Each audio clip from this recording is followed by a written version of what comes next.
Women and children! This way! Women and children! Head for that ship on the horizon. Transfer your passengers and tell their captain to come at once. We require urgent assistance. Surely they can see our rockets, sir. If they can, they are not responding. As quickly as you can. Aye, aye, sir. Quickly now! Women and children!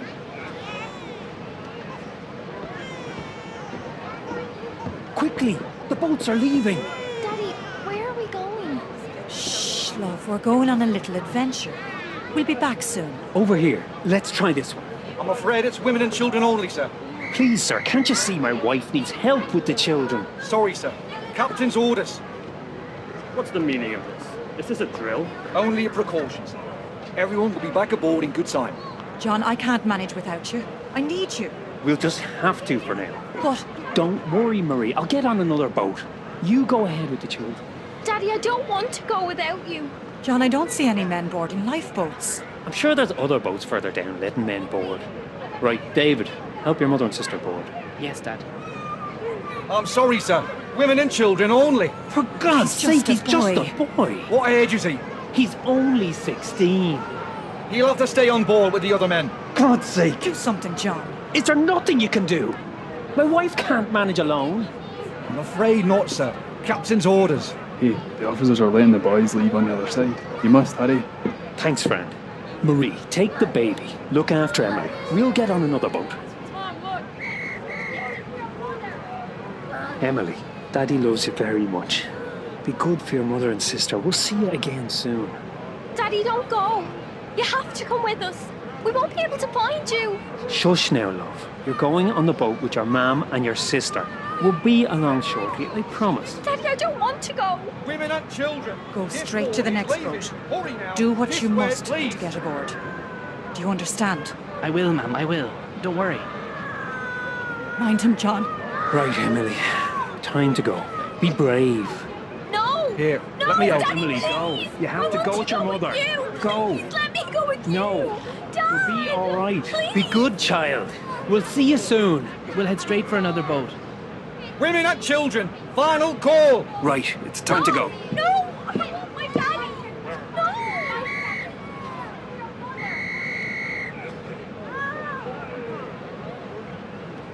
Ready the ropes. Bye. Bye, Emily. Bye, Roll Marie. away. Daddy. There, sweetheart. They'll be fine. Thank you. My daughter was the same growing up. Father's favorite. Do you believe there's any real danger? Oh no, dear. I saw men locking the watertight doors as I left my cabin. I'm sure we will be back on board soon. Hey, how do we get to the lifeboats? We can't get up on the deck! Help! Oh dear. Do the steerage have their own boats? I don't know. There should be boats in the third-class decks, but I haven't seen any. Surely there must be extra boats kept elsewhere. Otherwise, how can all the passengers leave the ship? How's your ankle, Helen? You took quite a tumble boarding the boat. Swollen. I think it may be broken. Oh dear. When we get back on board, Dr. O'Loughlin can look over it. At least this could make an interesting story for your next novel. Yes, well, perhaps this type of adventure novel would best suit Colonel Gracie. Oh, I do hope Father is safe. Surely he'd be safer on board the Titanic than here in this boat. Yes, well, this is not quite the ending to our adventure that I was expecting. Do you remember Father's face when we arrived? Steady forward and lower away astern. Steady forward. Lower together, men. Hold off! I can't manage this boat with only one seaman. Are there any sailors aboard? Present yourselves. This boat needs another hand. I am a yachtsman, sir. I can row. If you're seaman enough to get onto that boat, you can go. Swing over that loose rope. Ready? Oh my goodness.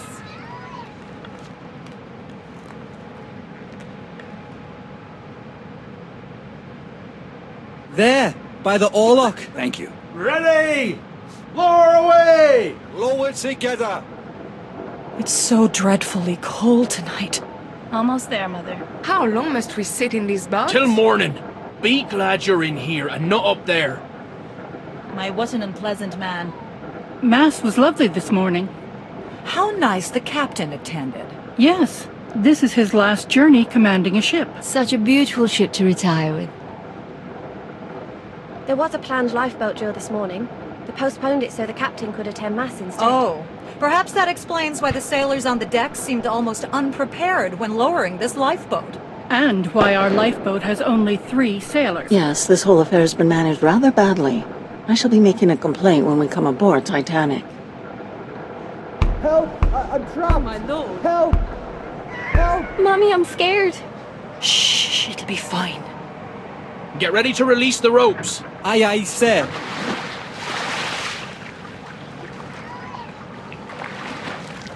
There's water coming in! Get that plug in. The boat will founder. I have it. You there, stand on that plug. Make sure it doesn't come out. Well, I never... Man the oars. We need to leave this ship. Her suction will pull us under.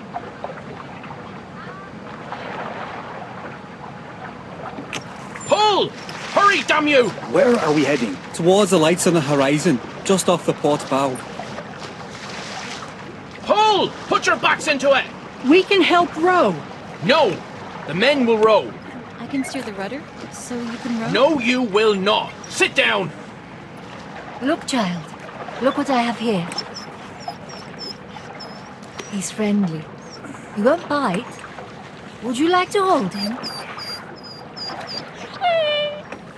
He's so soft. Can you look after him for me? While we're on this boat? Yes, Mum. I should have stayed on deck with Krieg. No, it was good of you to join us in the boat. Quig wouldn't have allowed you to stay on deck. I'm sure we will be back on deck shortly.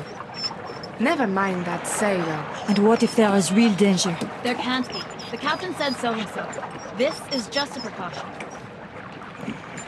This fog on the horizon and no moonlight.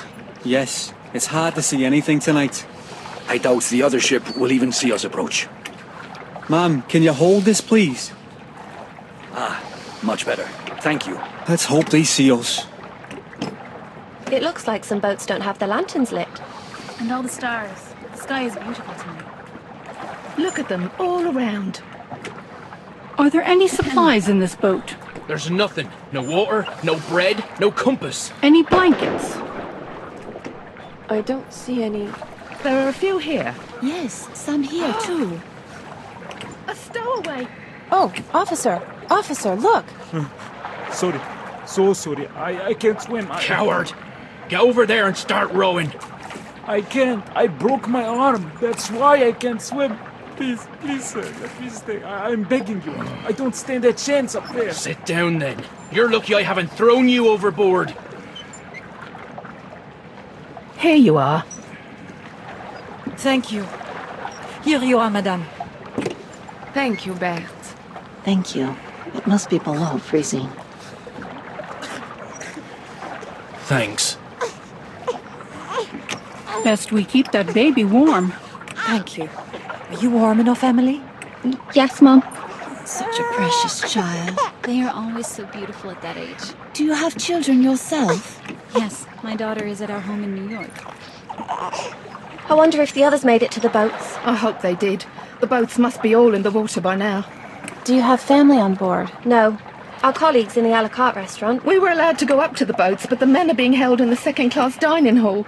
Oh, that's dreadful. Why aren't they allowed up to the boats? They have to wait until all the passengers have left the ship.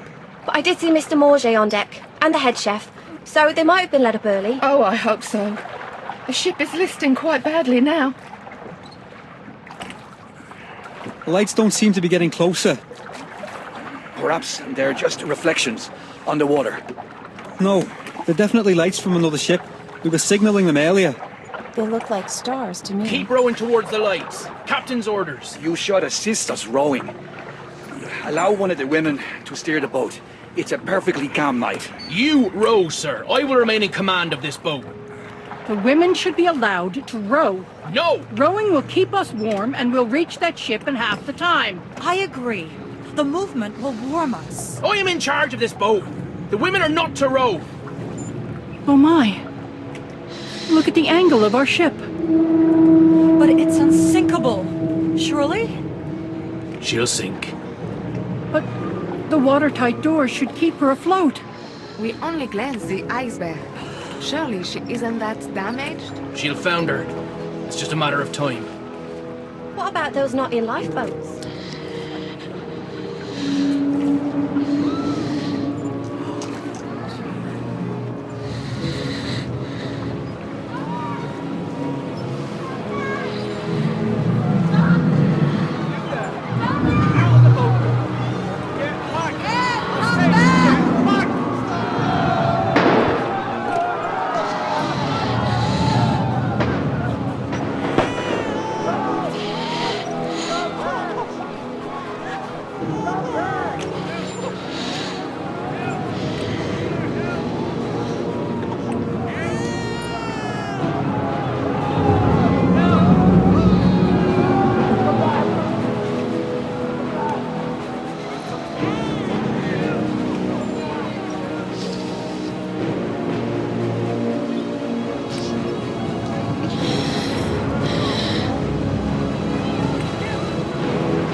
Captain, calling for boats to return to the ship.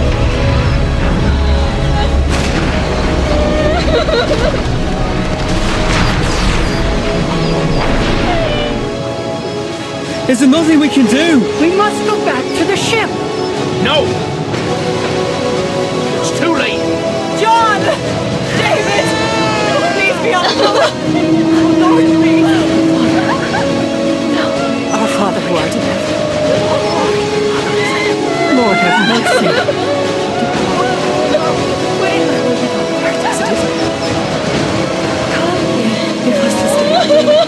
Keep pulling! We must get to safety! For God's sake! We are far enough! Oh God! Lead us not into temptation. Deliver us from evil.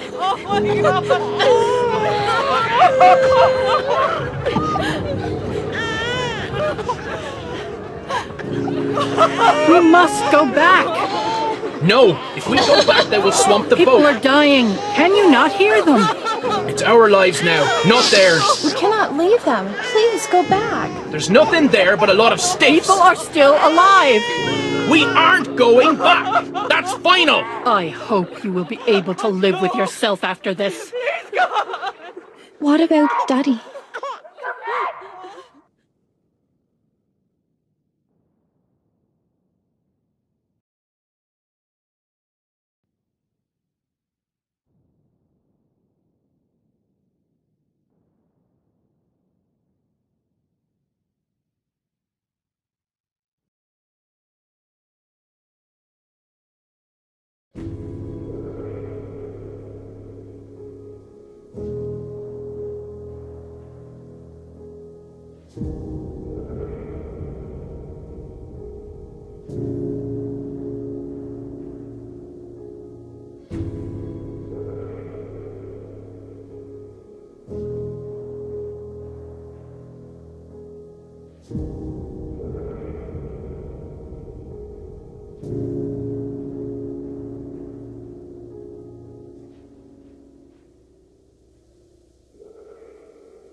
Mirror autopilot engaged. Set down. Prepare for sonar contact. Welcome to the Titanic VR guided tour. We are currently 3.8 kilometers below the surface of the North Atlantic and 100 meters southwest of the bow. This submersible is on autopilot. I'll provide you with information about locations as we pass them, so please sit back, relax, and enjoy the dive. If you look at the monitor in front of you, you can see it on sonar. Expect visual contact any minute now. Setting prepare for visual contact. There it is. There's the bow. You can see her two side anchors and the front railing. And as we travel up the stem, you'll see the anchor crane still standing proudly. There. The RMS Titanic was 269 metres long, 28 metres wide, and 72 metres tall from the bottom of her keel to the top of her masts. At 46,328 tonnes, she was the largest ship built at the time. She would be servicing the transatlantic route, a journey from Southampton, England to New York, USA.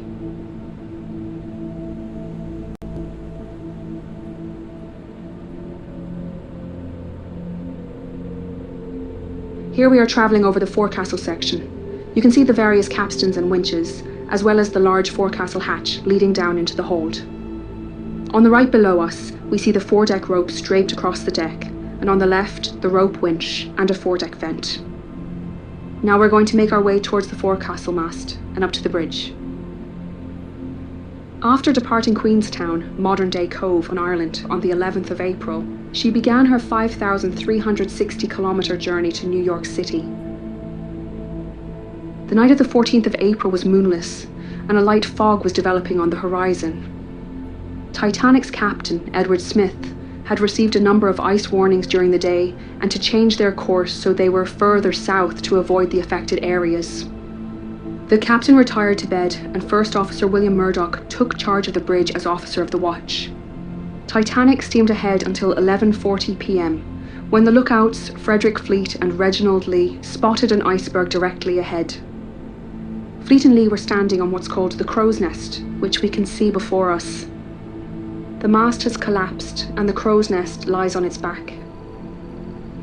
Above the crow's nest platform, you can see the mounting bracket for the bell above the access hole. The bell and telephone can be found lying in the debris field.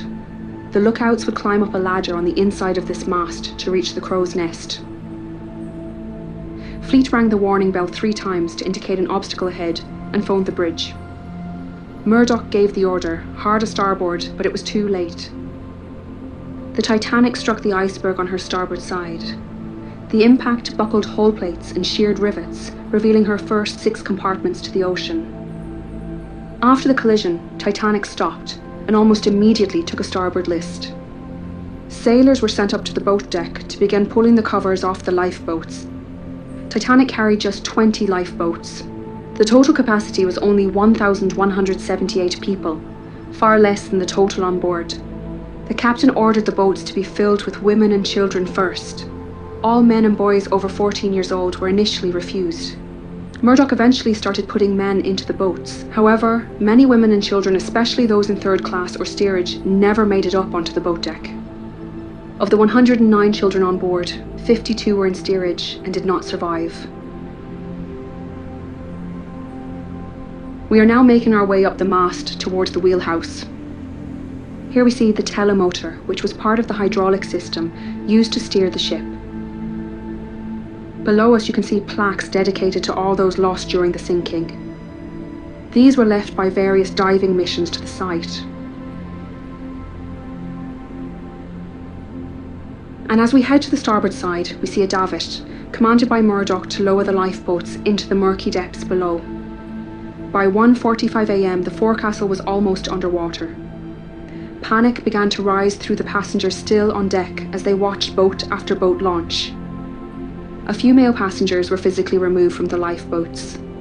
Murdoch allegedly fired his pistol twice to warn the men on deck to move back, while others were dragged out by other male passengers. A large group of women and children then took their place along with a few of the crew and the owner of White Star Line, Joseph Bruce Ismay. This davit, davit number 1, is the only one remaining in a standing position.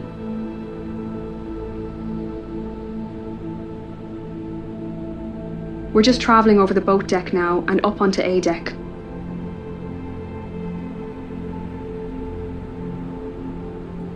If you look down, you can see the opening for the forward funnel. The forward funnel collapsed at its base, with the resulting wave crushing the starboard bridge wing and those swimming in the water nearby. As the officers were struggling to get all the lifeboats away from the ship, waves washed over the decks, carrying people and the collapsible lifeboats into the ocean.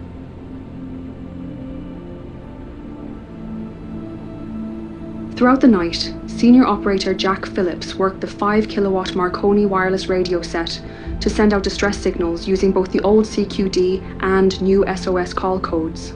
He alerted nearby ships to their position and status, and received updates of ship locations and estimated arrival times. These messages eventually reached the RMS Carpathia's captain, Arthur Rostron, who ordered all hands on deck and to let Titanic know they were on their way. Junior operator Harold Bride took these updates to Captain Smith and passed the captain's responses back to Phillips for transmission. As the water reached the boat deck, the operators left their station. Bride was severely injured. Phillips unfortunately would not survive the sinking. We will now make our way over to the opening in the Marconi room skylight. We will need to transfer over to the remotely operated vehicle, or ROV, to do this. Prepare for rover transition. Head not. Deploy rover.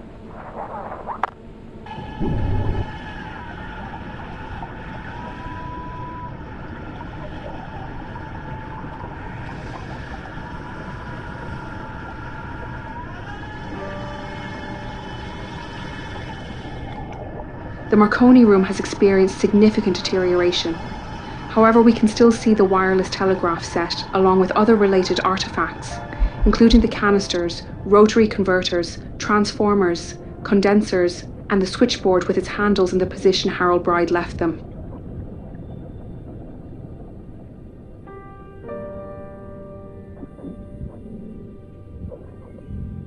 Recalling rover.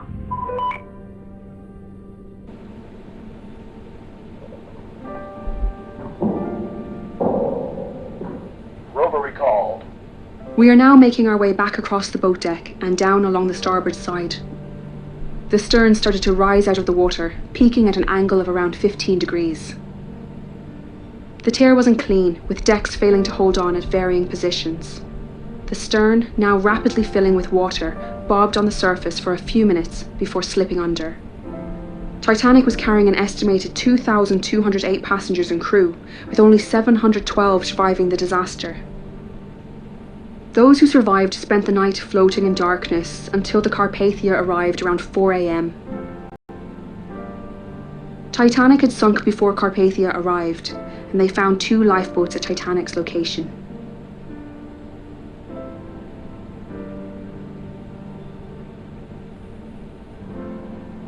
Many expeditions to find and raise the wreck were proposed over the years, with the exact location of her wreck being unknown, as her coordinates sent out in distress on the night of the accident had been incorrect.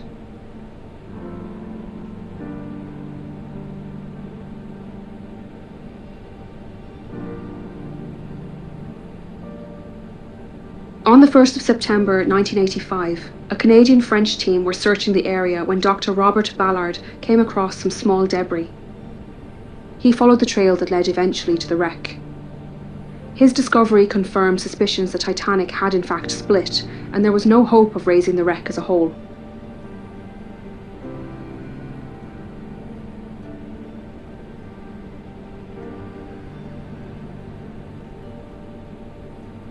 Scientists and historians have long argued for and against the recovery of artefacts from the site, with many agreeing the site should be treated as a mass grave.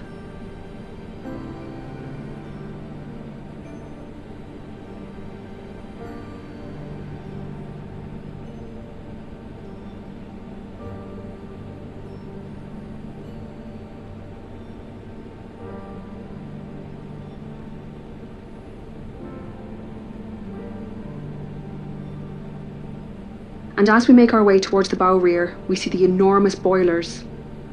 This unique view of a boiler room confirms eyewitness accounts that engineers worked right to the end to keep the ship's lights on.